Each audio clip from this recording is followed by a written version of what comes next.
Hello, and welcome to Credit Careercast, brought to you by Highako.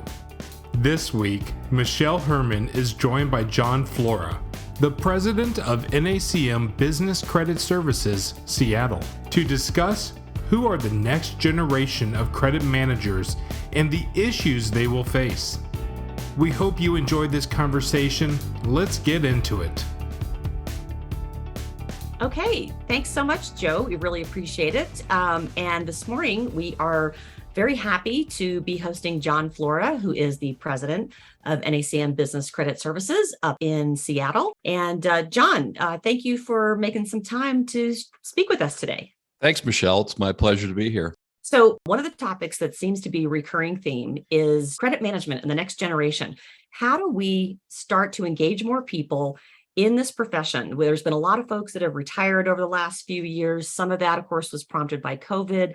But you've been doing a lot of work on expanding your audience and trying to kind of share the beauty and the wonders of the credit and collection. Tell us about some of the programs that you've initiated. Well, I think it's fair to say that we knew the retirement wave was coming. And I think I can look back when I took this job 10 years ago. I looked at our constituents and realized that was going to be a problem, within the next several years. And then a lot of the folks hung around a little bit longer. Then COVID came, and I think that just caused a lot of people to finally say, okay, I'm done. So now we're seeing that whole problem of how do we backfill? And that's a lot easier said than done because we don't have colleges and universities that have credit as a topic in the business schools. And just trying to, I guess, how shall I say this? We're a part of the business cycle that a lot of people don't think about, or most people don't think about. Right. Until you get into business, you celebrate the sales and you celebrate the public relations wins, but nobody celebrates the fact that you got to go collect the money. Exactly. And then that's what we do. That's what we've done for 123 years. We teach people how to do that.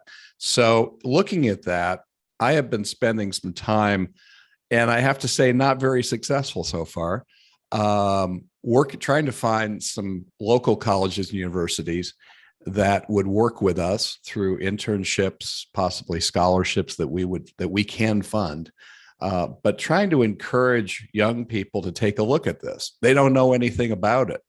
And when I've had a chance to talk to college students about what we do, they have an interest. I think a lot of them see it as a stepping stone to something higher on the financial side of a business, but they don't know anything about it. So when they've gotten exposed to us, they've actually gotten pretty excited about it. And I know of a couple that have taken jobs in credit and have done well. And one of them I just heard from the other day who is moving up to a higher up job in his finance department. But he stays in touch. And that's been true now for about 5 years. So that's kind of cool. I am going to be meeting with one of our state's private universities probably in about 3 weeks to discuss this. And that's the first one where I've actually gotten a meeting. I've had a lot of people sort of feign interest, but this one actually wants to talk. And Shocking. So I'm excited about it. I only need one to get it going. And from there, perhaps we can change the pipeline and or build the pipeline and then start filling it. And so we'll see where we go from there. I guess I'd also say that I've had some interest from community colleges, although trying to close that gap it's just not quite there yet.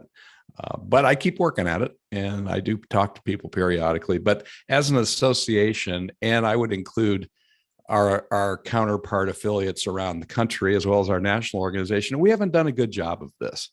And that's really not to knock anybody in particular, but we just haven't pursued that next generation very hard. And we have to if we're going to stay in business. So, and that's why we decided to partner with Highako, because you bring a different kind of delivery system to the table. We have our traditional offerings, but we need to have the online option. And so I'm excited about what we might be able to do in the years ahead.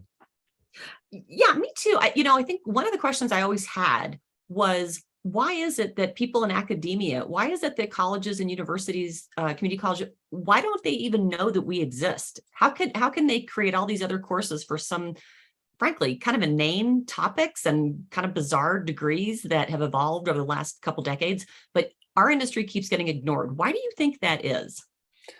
I think, again, we are a part of the business cycle that most people don't think about. And probably the best analogy I can come up with is if you think about particularly a private college or university, but it's true at the publics as well, the development office, the guys that have to go out and raise money. Nobody goes to college to learn how to raise money. It's something that's a necessity, and it's a good career. I was in it for a long time, but nobody really thinks about it till you need money. Then it's like, oh, go get the development guy into the meeting and let's talk about it. Well, by that point, the plans are moving forward, and finally, they're wanting to build the building, but nobody's thought about how to pay for it. And so they bring in the development guy. That's a little like credit. It's like, oh yeah, all these people owe us money, but what are we going to do about it? Well, call in the credit guy. Oh, maybe they can get it fixed. This is a little simplistic, I realize, but it's just not something. We celebrate the sales, and that's a big deal. That's what everybody thinks of in business. But in fact, you got to get paid. And that's where the credit people come into play. And they're an important part of any business and that whole business cycle. So, why don't people think of us more? I don't know. I think there's a tendency for credit people to find it hard to advocate for themselves. That is part of the issue. We've tried to encourage our members to step up, advocate for themselves, go to their boss and ask for funding to go to whatever conference, take whatever class, but you have to be an advocate for yourself. And a lot of our people are fairly humble and modest, and they're reluctant to do it. So that's also part of the equation here. I think it's a good point. And maybe the credit collections aspect is it's kind of a subset of finance and banking. So maybe the folks at the college level think it's already covered somehow because I think you're right. Like the folks that are out there promoting these things, they're like, why reinvent the wheel, right? It must be covered in finance or some other kind of program, MBA program or something. But and I think this is why this is actually pretty interesting. As you know, you and I have talked before about kind of what our grand vision is for what we're doing at Highako. And we had actually created an advisory board. Bob Schultz is running that, and he pulled in his friends from UCLA Extension and also from LA City College. And so these folks are now actually on our advisory board. And, I think we have this, I don't know, maybe it's this grand vision that I don't know if it's ever going to happen or not, but there's what we found in talking to UCLA and LA City College is, again, they realize there's a big gaping hole in their curriculum regarding credit collections, and they would like to fill that gap. And they look at our program as a way to supplement what they're already doing and add a little bit more context and really create a more direct line into actual jobs, right? These are real skills that can be applied in practically any company that's out there, especially a B2B company. So I think we might be making some headways in that. And, we've also had, we ended up having a conversation with Brigitte Muehlman. She's an MBA instructor at Babson College. And I didn't realize that Babson is focused specifically on entrepreneurs. And she was one of the first kind of academics that we talked to that said exactly what you said, is the sale is not a sale until the money is in the door. And so we were thrilled to have her come on board and join us. And so we're hoping that through kind of all these connections and the trajectory that we're building, the momentum that we're building, that we see that when we can get our foot in the door and get into these basically associations, events, organizations, that there is interest. And I think if we can craft a program that we can replicate and make it easy for these other colleges and universities to bring us in, that we might actually have some success, which would be nice. And in fact, we actually officially brought on UCLA Extension as one of our partners in the Highako program. We just got the contract signed last week or so. So we're making some steps. We're making some headway, which is great. So